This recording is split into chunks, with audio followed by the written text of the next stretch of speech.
Thank you. All right. A couple of weeks ago, I was invited to Emmanuel Baptist Church to speak to the ladies there for celebration of 125 years of Women's Missionary Union. The way that I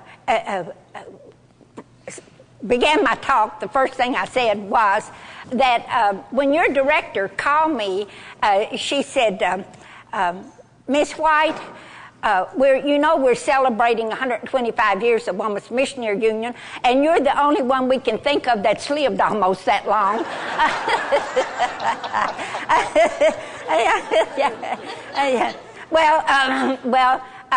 Then I had to say, no, that wasn't exactly true because she didn't say that. I made that up. But, yeah, that's true. Now, for the sake of the women who are here, I know the men could care less. This is a 1928 costume, authentic 1928 outfit. The reason I have it was because when we celebrated 100 years of Kentucky Women's Missionary Union, we had a pageant, and my part of the pageant was this era of the 1928 era, so I have that. Actually, when WMU was organized, the authentic costume would have been a dress like this with a big hoop skirt under it and that. Now, this is a walk and talk, a working talk, so I'm going to get rid of all this paraphernalia so I can be serious. And okay, here we go. There we go. So you can be warm. Yeah, for warmth, I'll just put this on. And in the year of 1792, well, I've got some dates up here. I don't know whether you can see them, but I'll call them out. 1792, with a man named William Carey who lived outside of London, England. He was a shoe cobbler, and he was a devout Christian. And he would, as he worked on the shoes, he put a map of the world up over his workbench. He said that God really impressed on him the Great Commission, which, as you know, is Matthew 28:19-20. It is, all power is given to me in heaven and earth. Go ye therefore and make and teach all nations, baptizing them in the name of the Father, the Son, and the Holy Spirit, teaching them to observe all things whatsoever I have commanded you, and lo, I am with you always, even to the end of the world. You're familiar with that, the Great Commission. So Carey said that God impressed that upon him. It wasn't long until he went to the British Baptist gathering, and he told them what God was impressing upon him and asked them if they would send him as a missionary first to Burma and then to China. The man who was presiding said, sit down, Carey. If God wanted to save the heathen, he would do so without your help. That was the attitude. But that just went on for a little while. A few years later, he went back to the British Baptist gathering, and they sent him as a missionary out to Burma and then to China, which was the beginning of the modern missionary movement as we know it today. Now we skip to 1814, and we come to our country, and we talk about the three first Baptist missionaries that are recorded that went out from this country. Did you ever hear of Anne and Adoniram Judson and Luther, the great Luther Rice? All right. It was February in Massachusetts, Salem, Massachusetts, and the Judson family had just had a going-away party for Anne and Adoniram. They were going to go out to Burma. They were being sent. 3 of them were going, but only 2 got passage on the first ship. That was Anne and Adoniram. However, that night, snow buried Salem, Massachusetts, and they were not able to leave exactly the next morning. But they boarded the ship, and their diaries show that instead of being depressed and saying, this is a bad omen and all like that, they prayed, they read the Bible, and they even sang there. And sure enough, the next morning then, the breeze and the tide was so that the ship could leave. Could you believe they were going on a vessel that was empowered with sails that depended upon the wind? And out they sailed into the gray, gray, gray ocean, the green hills of Massachusetts behind them, and they were headed for the shores of Asia. Now, Ann Judson was a beautiful, blithe young woman. She had no way of knowing that it would be 2 years before she would ever get a letter or anything from home. And it would be 6 years before she would ever get what they called a furlough, come home on a furlough. And that would be the only time she would ever come home, because in 10 years she would be gone. She would die from the rigors of the environment of this country. But she didn't go before first she had buried a precious little son born there and a sweet little baby girl at different times. So you can see the cost that the early missionaries paid. All right, Luther Rice didn't get on the name of that ship was Caravan. But a couple of days later, he booked passage and met them there. All right, here's the dilemma. They went out under the mission board of the Congregationalist Church. Ever heard of the Congregationalist Church? It's very strong up north. It's a good church. Good. But you won't believe this. On the way over, on 2 separate ships, on those months that they had, they read the Bible and prayed, and God revealed to them that the proper mode of baptism was by immersion. So when they got there, they told one another, Rice and the Judsons, and they were baptized at the hands of the great William Carey, right there in Burma. All right, now, here's the dilemma that it posed. They're changing from the Congregationalist Church, who had a mission program, to the Baptists, who did not have any type of mission program whatsoever, didn't even have a convention. How about that? So they said, the Judsons said to Rice, they said, let us put a proposition to you.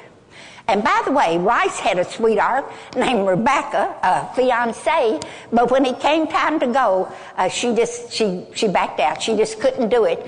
As somebody said, he must not have ever given up on her because he never did marry. And by the way, my maiden name was Rice, and I tried my best to figure out how I could be kin to him. But you know, if he never did marry, he had to be a distant uncle or something. All right.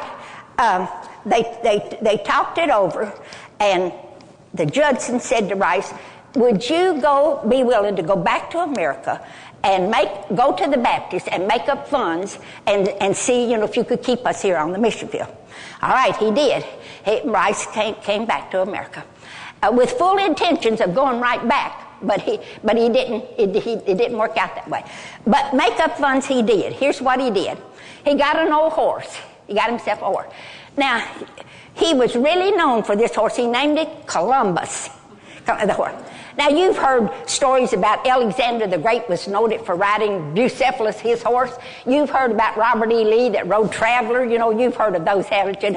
Well, anyway, he was really known for his horse, but he said, look, if I'm going to do this much riding, I better not stay horseback. So he got himself an old buckboard. How many of you know what a buckboard is? 2 wheels, anyway. And he got this. And he, from the coast, all the way up and down the East Coast, from Maine to South Carolina, he traveled. And he came as far inland as here to Kentucky, which I'll tell you about in a minute. And make up money he did. He stayed with the Baptists. They kept him overnight, and they fed his horse, Columbus, and so on. As he went along, he met with Baptist churches and tried to tell them the importance of organizing. Now, he's been called a dreamer. There's a book about him, The Dreamer Coming. He was a man full of hope. He was a storyteller, and he could convince people. But you know who was listening when Rice was going up and down the seaboard, visiting in churches? The women. Now, you men close your ears, because I'm going to tell the women about this. And they began to form little societies. And here's what they called them: female mite societies. And some of them called them CENT, scent societies. And the reason they did that was because women in those days didn't work out of the home. They didn't have money. They sold their eggs, their butter. They sewed, and around the villages, the women made quilts and sold them and things like that. That's the way they got their money. And you know, the mite in the Bible, the widow gave her mite. That's what they named it after. When I was a fairly young woman, a wise person taught me this. God does not judge us by what we give, but he judges us by what we keep. Well, you think about that. All my life, I've loved that, and it rings in my ear. Almost every time I give an offering, I think about that. And so that's what the Mite Society was. Whatever you have, you know, that you give. Well, there was 2 little islands off of the coast of South Carolina, and they were named, Wadmalaw was one. The other little island was named Edisto. Well, both on each of these islands, the women started a society, but it wasn't very strong, so they said, let's get together. So the earliest recognized women's group in this country is called the Wadmalaw and Edisto Female Mite Society. How's that's a mouthful, isn't it? All right. 1819 is our date that I'm going to put up here because this was interesting to me. The first recorded women's group, society like that, missions group in this country, was right over here at Georgetown Baptist Church. And this on record at the state convention. In 1819, they had a women's group like that. How about that? All right, Rice came all the way in here to Elkhorn, up here. The Elkhorn Baptist Association was meeting at South Elkhorn Baptist Church. Now, not that pretty church that's sitting up on the bluff now. Not that little church that was just before it, but a little old church that's set over in Fort Springs. Now, how many of you know the South Elkhorn Christian Church over on Harrodsburg Road? Okay, it used to be, the 2 churches were one church, until the great Alexander Campbell debates where the Christians and the Baptists split on account of baptism, and they went over and started South Elkhorn Christian Church over on Harrisburg Road. This one kept here right up the road. All right. Rice was a storyteller, and he was in the pulpit speaking to the Elkhorn Baptist Association. And he drew this word picture about these bamboo huts along these muddy rivers, and Ann and Adoniram, this young couple there with no support and everything. A man jumped up in the back of the church. He got his hat, and he started passing it up and down the aisle. Fell over on this side, saw that hat. He got his hat, and he started passing it up and down on this side. You could hear quarters clinking, dimes clinking, and half dollars clinking, and even a few silver dollars. When they got finished, they counted it, and it came to a little over $58, which in those days was quite a bit of money. But that was the first offering ever taken in Elkhorn Association for missions. Isn't that's good, isn't it? All right. Okay, now let's see where we're going. Under Rice's urging, they started what was called the Triennial Convention. That meant a convention of Baptists that met every 3 years. Now, remember, that was the North and South together. And it was for the purpose of sending missionaries. But you know what was happening in this country, what happened in 1860 to 1865 with the Great Civil War. Well, 20 years prior to that, there was beginning to be animosity between the Northern and Southern Baptists, because so many of the outstanding Baptist families were slaveholders, and the Northern Baptists didn't think this was right. So in 1845, in Augusta, Georgia, in the summertime, the Southern Baptist Convention was organized, and at that same day, on the organization day, was to begin a mission program to help the missionaries that were on the field, or to send missionaries to the field. And so that's 1845. Now we come to 1888, and that was the year where we said about wearing the hoop skirts and dresses and everything. The Southern Baptist Convention was meeting in Richmond, Virginia. and they were going to meet. I don't think you can see it from there, but there's this church right here was the First Baptist Church. There's a little picture of it here, First Baptist Church. But this convention was different. It was rumored that the women were coming. And not only that they had engaged the basement of this church. Down the block and across the street was the Broad Street Methodist Church, and the women were going to meet over in the basement over there while the men's convention was going. They said that this is documented too. There was an old gentleman, elderly, true Southern, gray hair, goatee, and he had a gold knob cane. He rose up and he got the attention of the moderator. And he was shaking, and he said, "Gentlemen, if we let those women meet over there in that basement and they get to praying, we don't know what might happen." And happen it did, because Miss Annie Armstrong had come, and she had a constitution drawn up, and on the 4th day of the convention, there, and by the way, I didn't tell you the way that they came into the convention. Some came on trains. Some came in buggies. A few came by water, but some of them even came in a surrey with the fringe on top. Yeah, and a man named Eastman had invented a little box like that and called it a camera, and you could snap it. It would take pictures, and for the first time at the convention, they could take pictures. All right, so the women met, and they organized then the Women's Missionary Union. That was 1888. When that very day, they chose what we have always kept as our, can you see, it is a shape of a diamond, and laborers together with God. Ladies, you know that's our permanent watchword. And then it's the Bible on the globe, and we've always had that as our emblem. Also that day, they set 4 goals, which have always remained our goals. One of how we do that with 4 mission weeks of prayer, the calendar prayer that all the women have that we use, that we can use daily, and then we just back in prayer for our church and prayer. So praying was one. Learning or studying about missions, study the world, see what the needs are, and then study about how we can meet them with missionaries. That was another one. And then another one was give to missions, which, of course, you know, we have the 4 mission offerings a year, but I can't wait to tell you this. The Wellness Missionary Union has always been a great backer of the cooperative program. And the cooperative program was started in 1925. And you know what happened to this country in 1929, the great crash, and early 30s? In 1932, the men said, well, we may as well scrap the cooperative program. The churches didn't have any money, the people didn't have any money, and who was going to give to the cooperative program? And the women said no. And they got their butter and their eggs and whatever they had. By that time, some of them were working, and they saved, in 1932, Women's Missionary Union saved the cooperative program.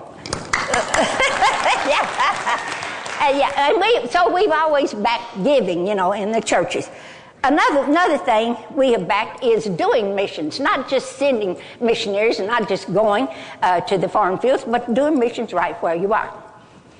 It was first named personal service, then we named it community missions, then we changed it to mission action, and now we call it missions involvement. You know, it reminds you of the old fellow that said, I used to be poor, and then I became poverty-stricken, and then I became disadvantaged, and now I'm financially challenged, but I still don't have a cent of money. And that's kind of the way it is. We've been doing the same thing, but we call it a different thing. And then wasn't long after that, though, until we discovered right away that we needed to do something for the children, for the children's missions. And so, well, real quickly, let me tell you this. I've got 2 dates here, and then I'll go to these children's missions. In the very next year, after Richmond, Virginia, after the women organized. There's a little church. If you leave Winchester and go toward Boonesboro, there is a little church called Providence Baptist Church. It used to be in the Elkhorn Association, but now I think it's in Boones Creek or something. It didn't.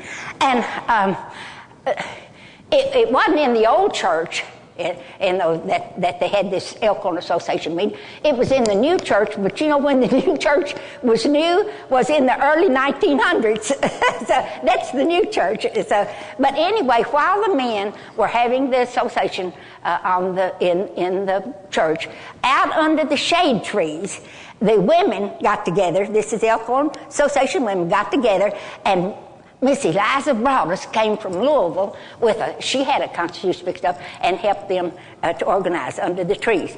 And then 4 years later, at First Baptist Church, Winchester, Kentucky WMU decided to organize. So Elkhorn Association women were organized before the state of Kentucky was.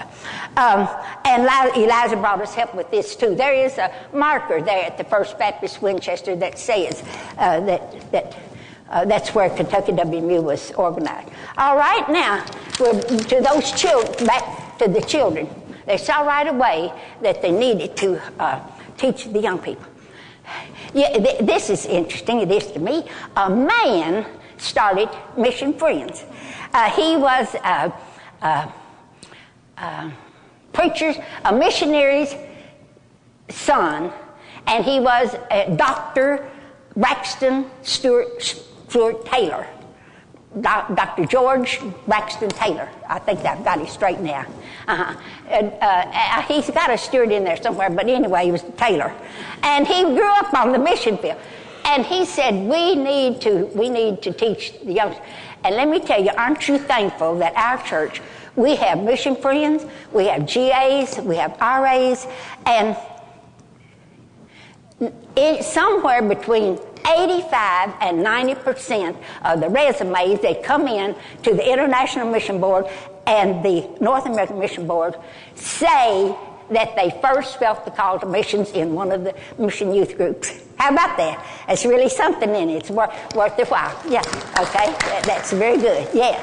So in 1896, a woman named Miss Anna Elsom rode a horseback through a gap in the mountains every week and helped Dr. Taylor with the Sunbeam Band, and that's how they started. And that was in Fairmont, Virginia. All right. Now, pretty soon they started. The next one was YWAs, which we changed into Acteens, and then RAs. Michael was an RA. Michael, tell us the what is that motto of the RAs or the watchword? Pledge. Yeah, pledge, whatever it is. Say it. The way I remember it as a kid was, as a royal ambassador, I would do my best to become a well-informed, responsible follower of Christ, to have a Christ-like concern for all people, to learn how the message of Christ is spread throughout the world, and to keep myself clean, healthy, and mindful by it. Hey! Brother Brandon, were you? I won't put you on the spot. I knew Michael knew it. I don't know whether you know. Anybody other men in here grew up in RA, belong to RAs? Yeah, look at them. Did Michael say it right? All right. And then the GAs were in 1913, and they were called Girls Auxiliary and then later changed to Girls in Action. I cannot wait to get to this date right here, 1918. You're going to like this. Well, the women are going to like this. That was the first year that the Southern Baptist Convention let a woman be a delegate to the convention. You think, oh my, 1918, you know. But listen to this. My husband Donald's first pastored out of the seminary. He had some student pastors, but his first pastored out of the seminary was Bergen, Kentucky. He graduated from the seminary in 1953. So that means we were in Bergen 54, 55 along there. I think it was 1955. I went with him to the Kentucky Baptist Convention meeting in Paducah that year. And we met some other friends and their wives from the seminary. We all sat together. There was several of us. Well, they took a vote on something, and we wanted to vote yes on it. So we just got up with our husbands, this little group of women. The moderator became very nervous. And he said we would have to take the vote over because some had voted who were not messengers. Well, we still didn't think anything about it. We thought somebody had voted that wasn't a messenger. He never did say that the women couldn't vote, but an usher from the side sent a word over that the women couldn't be messengers. That was 1955. I called the state office and verified this while I was working on this talk because I didn't want to tell anything that wasn't true. In 1956, they voted to let women be messengers. How about that? Now, 1956, but listen to this. Elkhorn Association, in 1965, up until that time, the women had made up their WMU report and would either give it to their husbands or to a pastor and to read the report for them. They made up the report, made up the money, but they couldn't get up and give their report. In 1965, they were going to let the women give their first report. The women, and by the way, be messengers. 1965, be messengers to Elkhorn Association. Now you can call this devious, or you can call it creative. I think it's creative because I thought of it. Ms. Woodward and Ms. C.R. Carlisle from Grace Baptist was the Elkhorn WMU director at that time, and myself were on a committee to make up the report. Listen to this. We could give the report, but we couldn't get in the pulpit because a woman should not approach the sacred desk. Okay, I said to them, what do y'all think about this? If we use children, we have to let them get up in the pulpit because they couldn't see them, right? And my little boy was 5 years old. He's an attorney in Lexington now, but he was 5 years old. And he helped give this first report that the women were allowed to give. And we had about 20 mission friends, and we got them up. I said, look, we can't put all those children up there without a woman to watch them, right? And Mrs. Carlisle got up with the women, and I stood over at one side, Ms. Woodward over the other. We didn't get in the pulpit. We stood over here. And she went up there herding them, with me. And she turned around the pulpit and gave her report, and fire didn't fall from heaven and burn us all up either. Yes, all right, in 1918 also, we started Royal Service Women. That was a forerunner of Mosaic that we have now, started our magazine. These dates I'm going to skip over because what they were are when we had big celebrations. 50 years of Women's Mission, and then this was a big blowout in Memphis that we had when the GAs were 50 years old. It was very good, and 1988 was the big celebration we had for Women's Mission being 100 years old, and we went to Richmond, Virginia. I'm going to pass this around. And these are pictures that were taken out. Every association had a banner. It was beautiful. They had about 3 nights of it, and it was a big program. So how about y'all want to start it and pass it around? It's just pictures from that 100-year celebration. Now, that brings us to this. I wanted to, these posters I want to call attention to over here, though. We had Mission Friends and Girls in Action and Actings, which we already talked about, but those posters represent them. Now, let's see. Before we do 2013, the year that we're in now, 2013, I want to just say a word about these women, which you know so well by name and so forth. Miss Lottie Moon was from Virginia. Her name was Charlotte D. Moon. And in her own words, and with her young friends, they said that her name really was Lottie Devil because she was so naughty, But when she was in college, she was gloriously saved. And with that salvation experience came a call to missions, and she went to China, as you know. It is said that Lottie Moon dressed like the Chinese, she ate like the Chinese, she talked like the Chinese. She worshiped like the Chinese. She actually, just tried to become one with the Chinese, which she did. Now, this also is documented. It's in history. It was not allowed in those days. The Baptists didn't believe in a woman speaking in front of men. You men mind if I speak tonight? Okay, all right. But anyway, Miss Lottie, the men hid behind curtains and listened to her, and any number of them were saved by listening to her behind the curtain. That's documented. Isn't that wonderful? But a great famine came after she'd been there for years, because Miss Lottie was 72 when she passed. And the Chinese allotted rice to people. Everybody got an allotment of rice every day. But Miss Lottie noticed that the children were just emaciated and dying and everything. She began to sneak her rice to the children.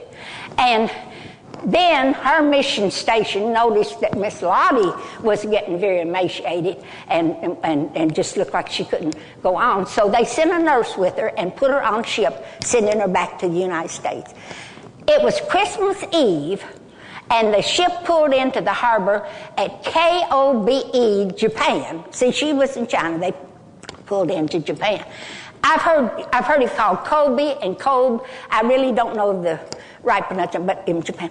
The Christmas music was playing, and there were lights along the harbor. It was a Christmas Eve, and Miss Lottie slipped out of this human body into her reward in eternity. And they brought her body back and buried her in Virginia. She had written almost every letter she wrote home. She'd say, please, at Christmas time, take an offering for the missionaries. Please, at Christmas time, take an offering for the missionaries. So Miss Annie Armstrong said, let's name a Christmas offering for Miss Lottie Moon, and we did. And all Baptists are familiar with the Lottie Moon Christmas offering, right? Okay, then Miss Annie Armstrong is next. She worked here in this country.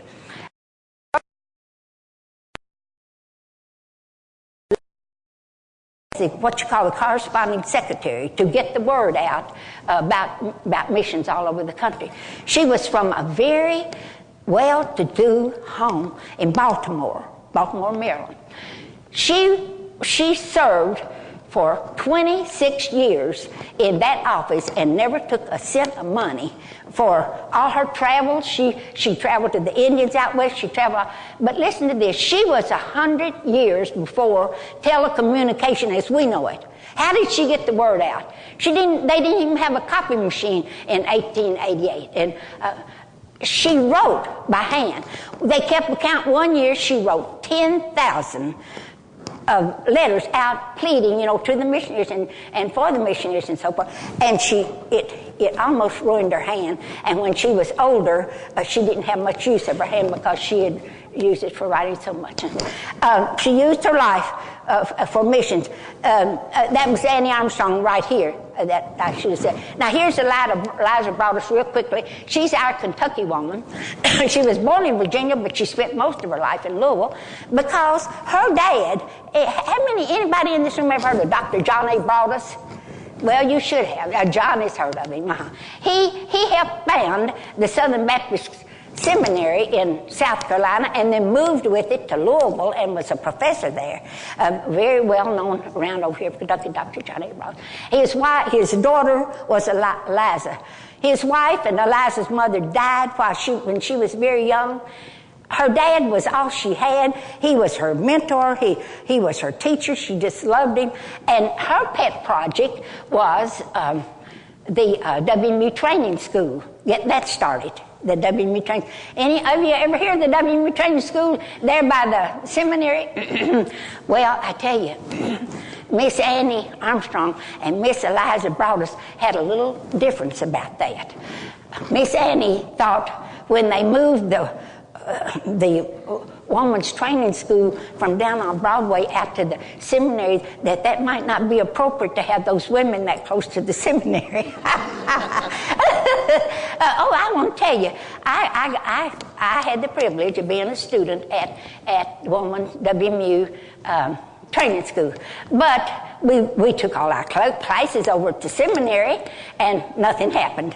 Well, a lot of the girls married the boys from the seminary. I wasn't one of them, but my husband's already a preacher. But anyway, that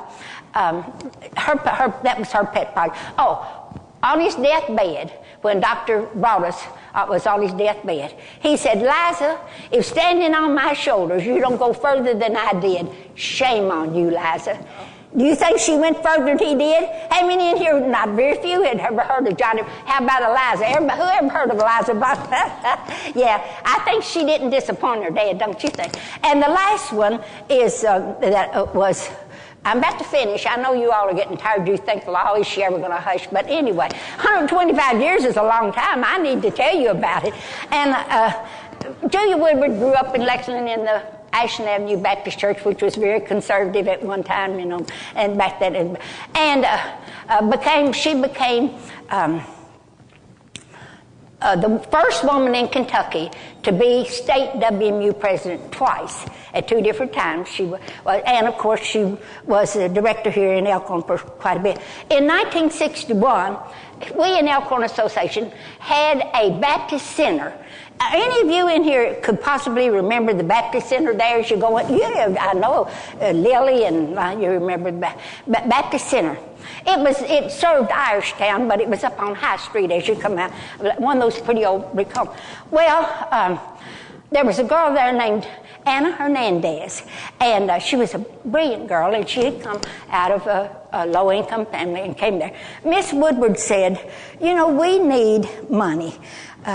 This was 1961. We need money to help this Baptist center, and we also need a scholarship to send Anna Hernandez to help her go to school. She's so smart. And so in 1961, we voted and started an offering here in Elkhorn. So in 1981, I was serving one of my terms as WMU Director for Elkhorn Association. Now, what I'm going to tell you is kind of a supernatural event, but you can believe it. One Saturday morning, I was changing my sheets on my bed, which I never do on Saturday, but I was making up the bed. When something comes to me, like I feel it, I hear it, it's not audible, it's inaudible, but it's real. It began to say, we have the Lottie Moon offering, we have the Armstrong offering, we have the Eliza Brown. How about Julia Woodward for our offering? That was exactly. And we were going to meet, our executive committee of WMU was going to meet in 2 weeks at Ms. H.B. Cooney's home. You all know H.B. Cooney. He interim for you all a while here, didn't he, at this church?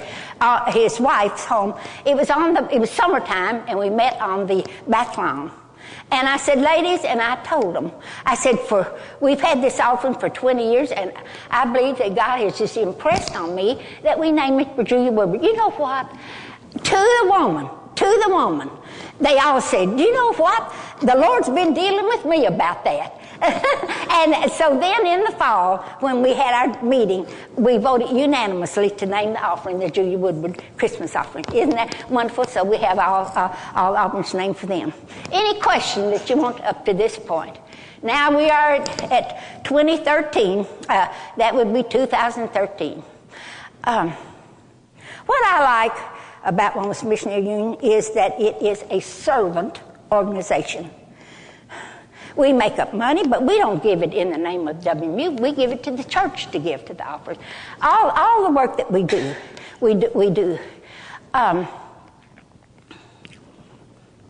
I want to close. I want to ask you all for 2 prayer requests.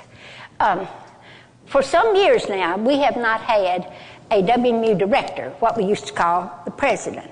Now, we have a wonderful WMU, and this morning, once your heart swell up when we saw how much we give to missions. This is a giving church, and we give to missions so well, and as you saw from all the things, we are a mission church, aren't we? A mission-minded church. But we for a few years now, we have not had a head. Everything needs a head. I'll tell you one reason why we need a director. In 2011, to the Julia Woodward offering, we gave 1,100 and something But the next year we fell down to 400, see. 2 years ago, we gave to the, maybe 3 years ago, we gave to the Eliza Broadus offering $1,300. This year, we only gave over $300, see. You see what I'm saying? We don't have a president that will boost these offerings, make us have a goal, and advertise them in front of the church, right?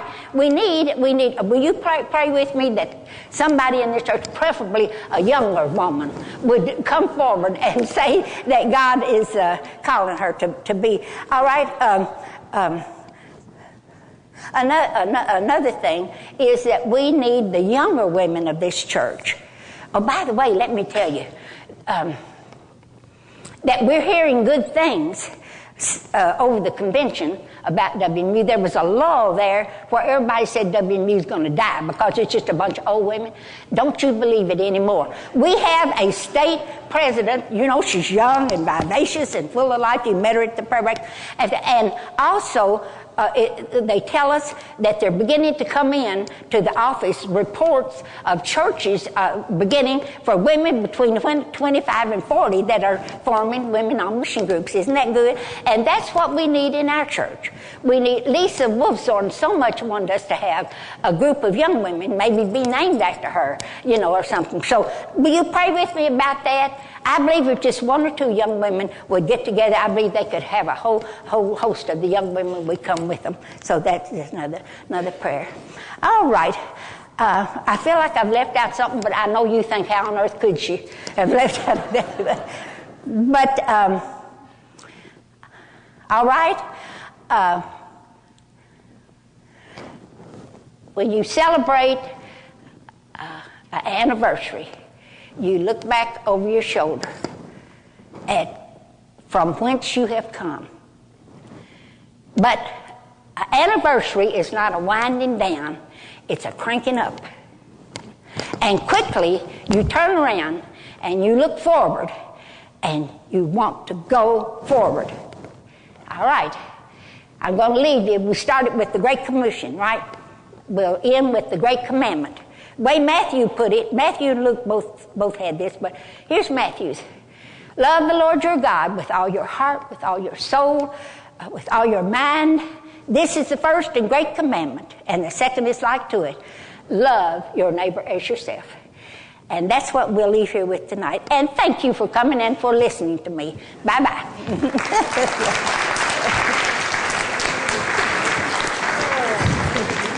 Okay, here we go.